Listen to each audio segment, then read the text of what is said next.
provides an exciting finale to the program. We know that you will enjoy the conclusion of this Remain Loyal to Jehovah convention.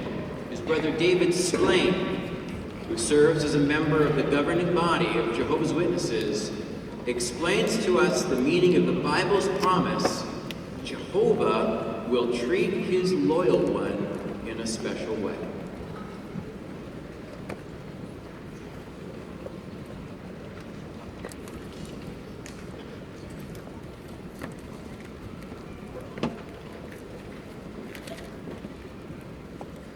Over the past 3 days, we've learned a lot about loyalty, about what it involves.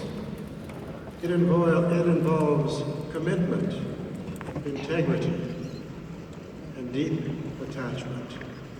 But what's the basis of it all? Love.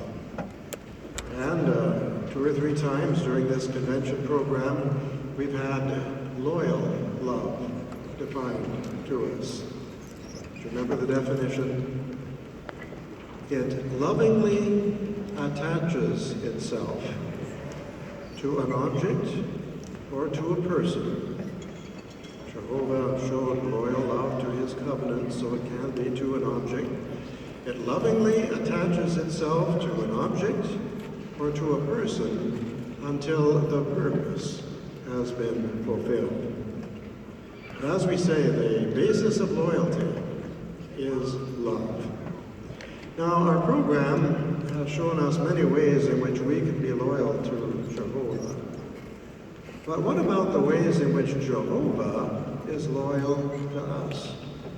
That's what we're going to talk about for a few minutes in this talk.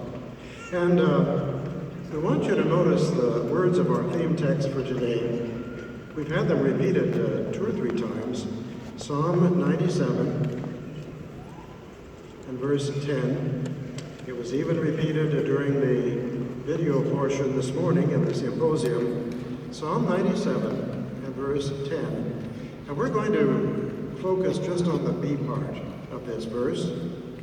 Psalm 97, 10b. And it says of Jehovah, he is guarding the lives of his loyal ones. He is guarding. That's continuous, isn't it? And so what does that tell you? It tells you that Jehovah is never going to leave you. That no matter what fix you might be in, no matter what stresses you encounter in life, Jehovah is going to be there to help you out. This is not a one-time thing, but Jehovah will continue to guide you and to guard you. Now, this was written by David. We know that David was under stress often, and yet Jehovah God helped him often. After Jehovah rescued David at one point from his enemies, David wrote, "With someone loyal, you act in loyalty." And David also made a very significant comment, a heartwarming comment, at Psalm 4 and verse 3. Let's turn there and leave your Bibles open to the 4th Psalm, because we're going to be considering all of the verses in just a few moments. But right now we're looking at the 4th Psalm, for Psalm chapter 4. We're not afraid to call it chapter. And we're going to look at verse 3 to start with. And this is the theme of our discussion today. Know that Jehovah will treat his loyal one in a special way. Jehovah will hear when I call him. Now, do you notice a difference between Psalm 4 and 3 and Psalm 97, 10? In Psalm 97, it talks about Jehovah's loyal ones, plural. So you might say that as a group, Jehovah God is going to be paying attention to his loyal ones. He is going to be guarding his loyal ones. Fine. But what did you notice in verse 3 here? It says Jehovah will treat his loyal one, singular, in a special way. And then notice what David adds. Jehovah will hear when I call to him. Now that's personal, isn't it? So Jehovah doesn't just see us as an amorphous group or a blob or a blur. Well, these are my people. Jehovah sees us as individuals. David was convinced that Jehovah saw him as an individual, and he's convinced that Jehovah is going to hear his prayers.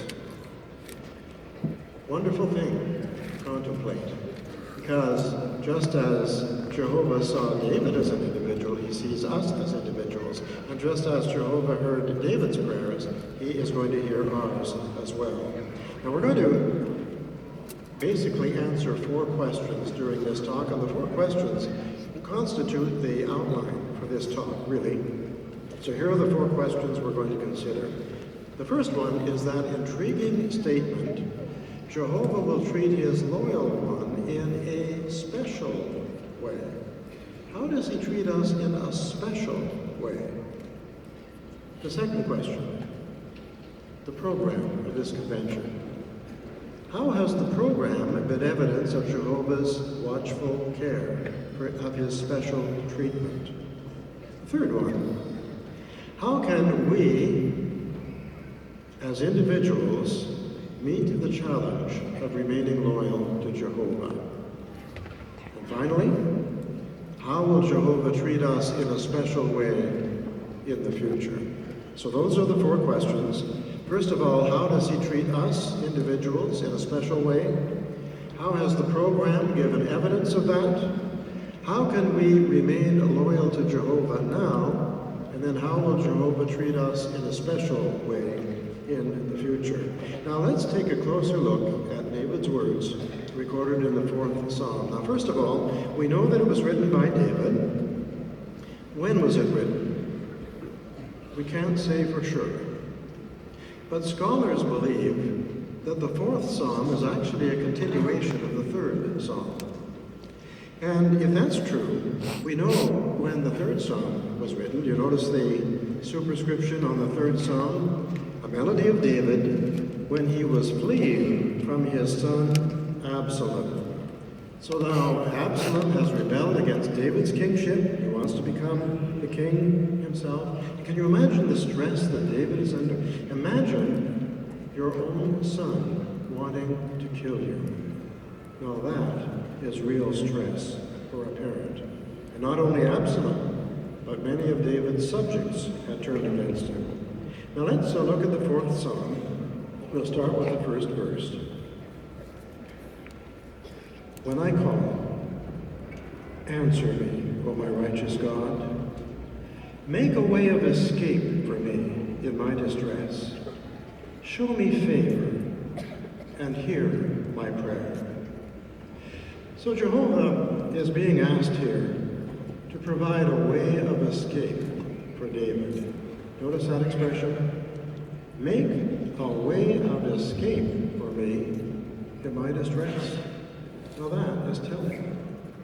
That tells us something about David as a spiritual man. Why? Well, David was a man of war from his youth. Remember? Saul has killed his thousands. David, what's the rest of it? His tens of thousands. David's army was very well organized.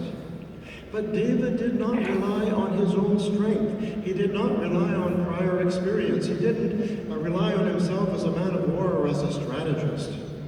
Now what does he ask Jehovah to do? Provide him with enough AK-47s to defeat everybody so he can stand his ground? No. He asks for a way of escape. Now that is a spiritual man. Let's look at verse 2. And here David addresses his enemies. And he says in verse 2, "You sons of men, how long will you turn my honor into humiliation? How long will you love what is worthless," and notice this, "and search for what is false?" Now, if this was truly written when Absalom was trying to seize the kingship, David's enemies were certainly searching for what is false. Why? Because the throne of Israel did not have Absalom's name on it. It was reserved for Solomon. And Absalom should have known that, because Jehovah had already said that Solomon was going to succeed David on the throne. And we have to ask ourselves, what was Absalom thinking? Did Absalom really think that he could frustrate Jehovah's purpose for the kingship? What confidence did David have? Look at verse 3. Know that Jehovah will treat his loyal one in a special way. Jehovah will hear when I call on him. So, David had absolute confidence in the ability of his God to save. He knew his God, and he knew that his God was in complete control of the situation. And that's important for us to remember. Well, sometimes we get all upset about a situation in the congregation. Maybe we don't have the ability to settle it ourselves. We go to the elders and tell them the problem. Maybe they handle it, maybe they don't. If they don't handle it, we feel so helpless. What do? Well, we can easily forget that Jehovah saw the situation develop before we did. And Jehovah is in control. Jehovah may have a very good reason to allow the situation to simmer for a while. And if he does, and if we intervene when we don't have the authority to do so, we could actually be working against Jehovah's purpose. And we would never want to do that. We have to realize that God sees. Even injustice, God sees. Now on Friday, we were reminded of the story of Joseph. Remember, we went into the 39th chapter of the book of Genesis. And certainly, Joseph suffered injustice. He was kidnapped and brought down to Egypt. Then when he got to Egypt as a slave, he was betrayed by the wife of Potiphar, who falsely accused him. Jehovah saw all that. And Jehovah could have intervened at any point. Jehovah could have stopped the Midianites from bringing Joseph down to Egypt, and he could have put it in their minds to take him back to his father.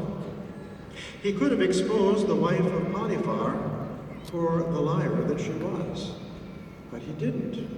Jehovah had a set time when the nation of Israel was to start down in Egypt, and he had his timetable, and everything was to work according to his timetable, but Jehovah never abandoned Joseph. The Bible says, and Jehovah was with Joseph.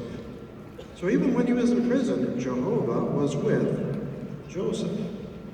So Jehovah is in complete control of what goes on in the congregations today, and we should never forget that. Now look again at verse 3. And it's this first expression that interests us. Know that Jehovah will treat his loyal one, singular, in a special way. How does he do that? The answer is in the rest of the verse. What does it say? Jehovah will hear when I call to him. So, in what way will Jehovah treat us in a special way? He will give our prayers his personal attention. He will give our prayers his personal attention. He will hear when I call to him. Now that doesn't mean that Jehovah is going to grant every request, as if we were spoiled children who always had to be told yes, yes, yes. No. But Jehovah will give our prayers his attention, and then he will answer them in accordance with his will. Now let's look at verse 4, because this is good advice for everyone. Be agitated, but do not sin. Have your say in your heart upon your bed, and keep silent. So what's he telling us? Don't act rashly. When you get upset, take a breath. Pray. It's always a good idea to pray. Pray silently. Ask Jehovah to help you to maintain self-control.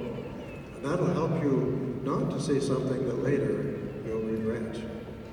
This is good advice for marriage mates. Sometimes in the heat of things, someone might say something that's very unfortunate. I never loved you. I want a divorce. Well, once the words come out, you can't call them back. And your mate may never be able to forget what you have said. Interesting to read verse 5. He says, offer the sacrifices of righteousness and trust in Jehovah. Now, if this was written at the time that Absalom and his men had betrayed David, this was very good advice for them. Offer the sacrifice of righteousness. Because any sacrifices that Absalom and his men would offer Jehovah would not be accepted, would they? Because they were not in harmony with his will.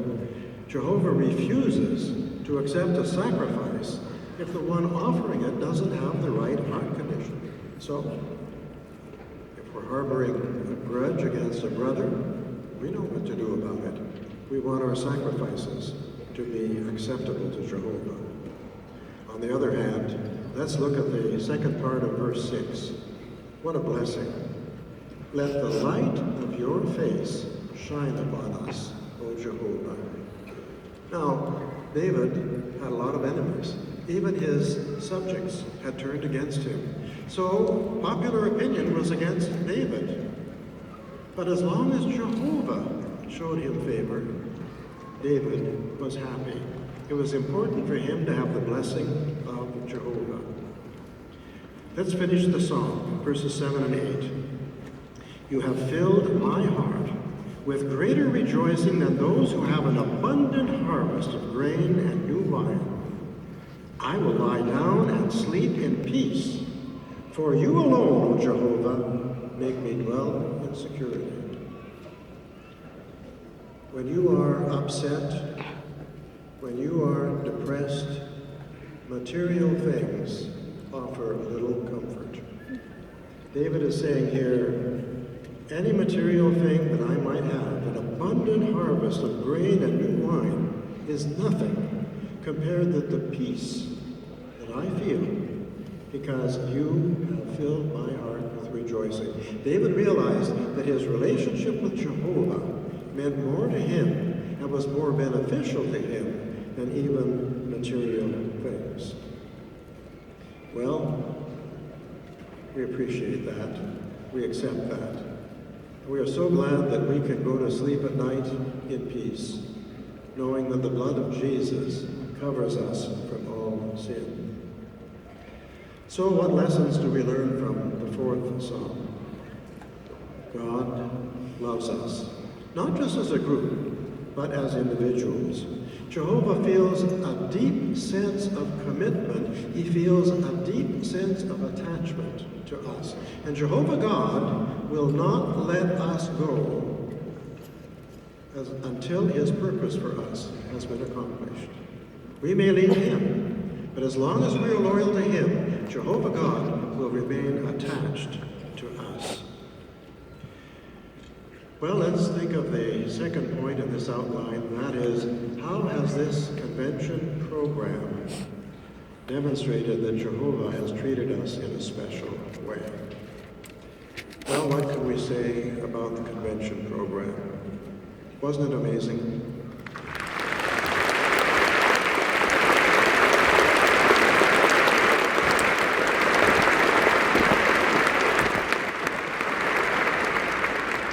And you know, it's interesting to me that the same program is presented all over the world, on all continents. And we might ask ourselves, how can that be? How is it possible that people in different cultures, with different ethnicities, who speak different languages, can all benefit from the same convention program? And the answer is simple. It's our unity. Spiritually, Jehovah's Witnesses all think the same. Culturally, we don't, but spiritually, we do. And so, the program that fills our needs here in California is also going to fill the needs of our brothers in China, because they all have the same spiritual needs. God's people are all Now we know that Jehovah is the one we thank for a convention program such as this, because Jehovah is the source of all the spiritual food. But it wouldn't hurt to thank all the brothers and sisters who put in so many sleepless nights preparing their parts and presented them so beautifully. So all of you who had a share of the program, thank you for being so diligent.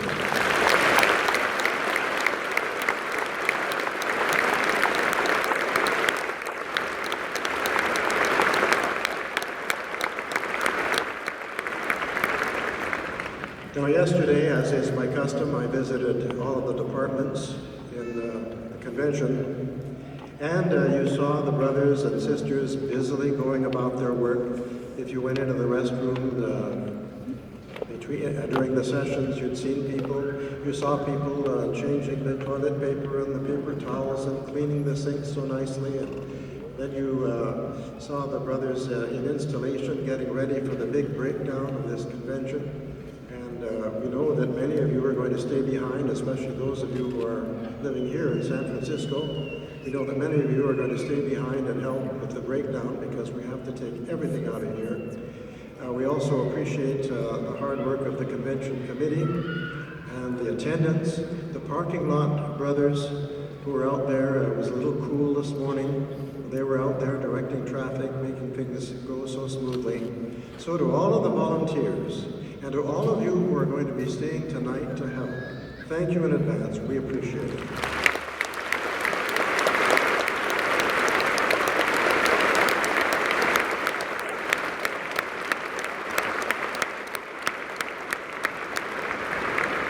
So don't just applaud, pick up a broom. Now, when we think of the program, it certainly has been rich. Not only the videos, although the videos add so much, but also the material that we discussed. Loyalty. Loyalty in thought, in word, and action. Remember that? How we can be loyal in the face of all of the challenges that we have today. Even when one of Jehovah's judgments cuts a little bit too close to home. What about the practical lessons we learned on how to help others to be loyal to Jehovah? The lessons about not imitating disloyal ones. What we could learn from loyal ones, and the lessons, the powerful lessons that we could learn from the book of Job. And what about the symposiums this morning? Now, they were sobering. It took us a while to figure out what was going on there, didn't it? But they were very sobering. But it helps us to realize what could be coming our way in the future. And it helps us to prepare. And what about the baptism? We are so happy to welcome 39 new brothers and sisters to our baptism.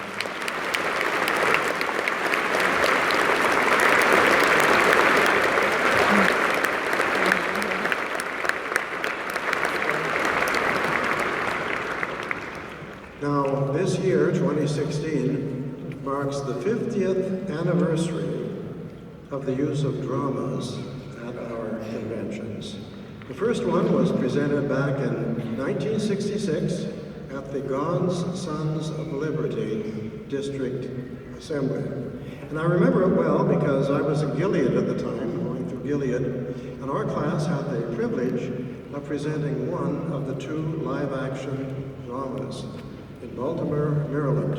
And it was quite interesting to see the reaction of the brothers when the first folks trooped out onto the stage, onto the playing field in Bible costumes.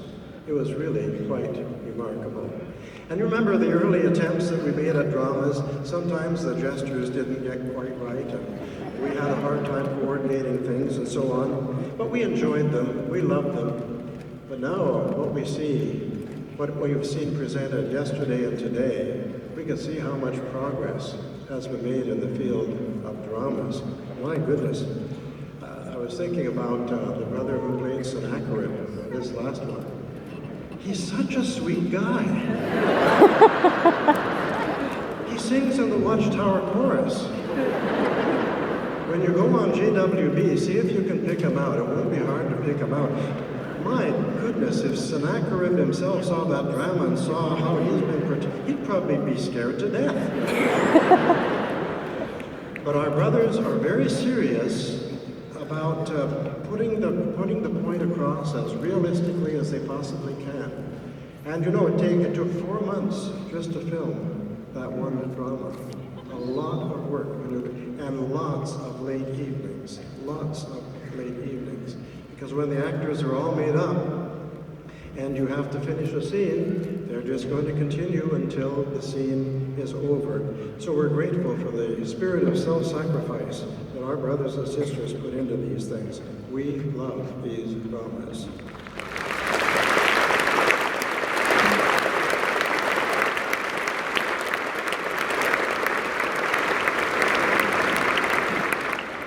Now, our third point is, how can we meet the challenge of being loyal? Well, it's a daunting task, and we know why. Because Satan is doing everything in his power to make us break our loyalty, our integrity. Our brothers in Russia are going through a very difficult time. As you know, a law has been passed making our work illegal in Russia. So far as I know, the authorities haven't taken action yet, but they can legally do so now. And we might say, well, it's okay for the brothers in Russia because they've been persecuted before, they've been banned before. Yes and no. Sometimes we forget that when the Soviet Union fell apart in 1989, there were only 15,000 of Jehovah's Witnesses in what is now Russia. Now there were more in Poland and the Baltics and Ukraine, but in what is now Russia, there were only 15,000 of Jehovah's Witnesses. Today, 175,000. And that means that more than 160,000 of our brothers in Russia don't know what it's like to work under ban. But our brothers are fearless, and they are determined to continue serving Jehovah, no matter what comes. Our brothers in other countries suffer as well. During the public talk, we saw an interview with brothers in Bethlehem and also in Jerusalem. We were in both places last month. I had the privilege of attending the dedication of 2 kingdom halls, one in Bethlehem, which is on the Palestinian side, and then one in Jerusalem. The kingdom hall in Jerusalem, believe it or not, was the very first kingdom hall that the brothers in Jerusalem have ever owned. The Jerusalem congregation was only formed in 2006. And for years, our brothers used rented facilities. But the problem was that once the ultra-Orthodox Jews got wind that the brothers were meeting there, they would put pressure on the owner, sometimes with violence, and then the owner would cancel the contract. So our brothers had quite a time getting permission to buy this large room, is what the Kingdom Hall is, but finally they were able to do so, and they are so happy. When we got there for the dedication, it was just a very large room. Very nice, but just a large room. But our brothers were so proud of their Kingdom Hall. I've seen prettier Kingdom Halls, but I looked at that Kingdom Hall and I said, I've never seen one that's more precious. When I thought of all of the work that the brothers had to go to, it took them 5 years to get permission from the Department of Buildings to remodel that Kingdom Hall. Every once in a while in Israel, the ultra-Orthodox Jews hold a protest against Jehovah's Witnesses, and this is backfiring very nicely. Just a month ago,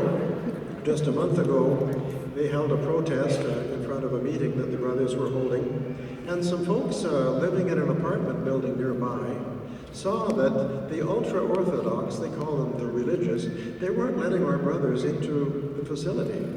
And so they called a couple of families over and they said, look, you're not safe out here. You come to our place and we'll give you some food and give you something to drink and we'll talk.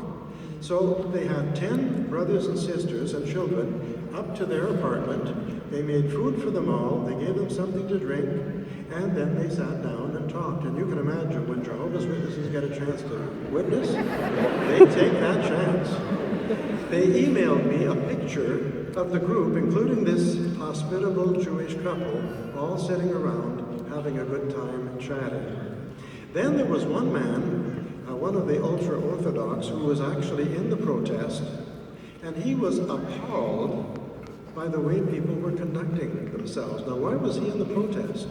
He was in the protest because his daughter was studying with one of Jehovah's Witnesses, and he didn't like it.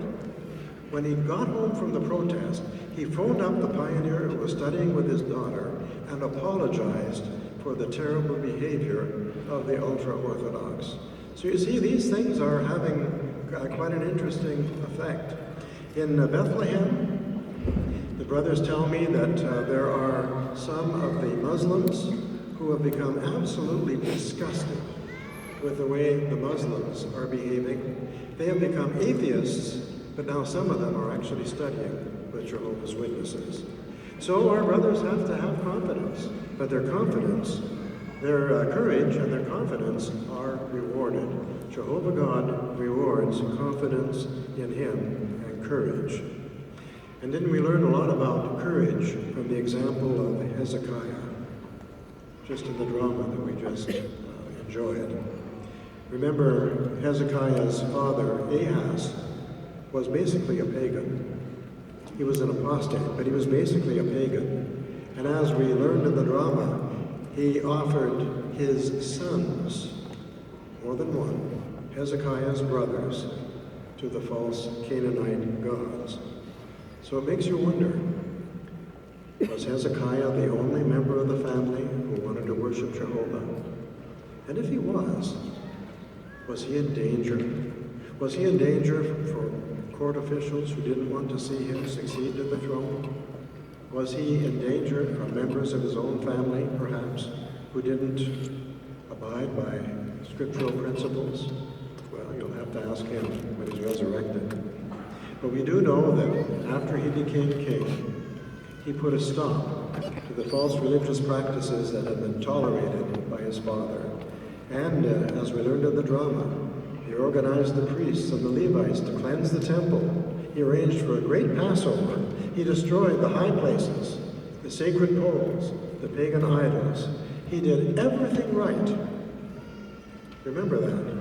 He did everything right. We'll come back to that a little later. Now, what can we learn from Hezekiah's example?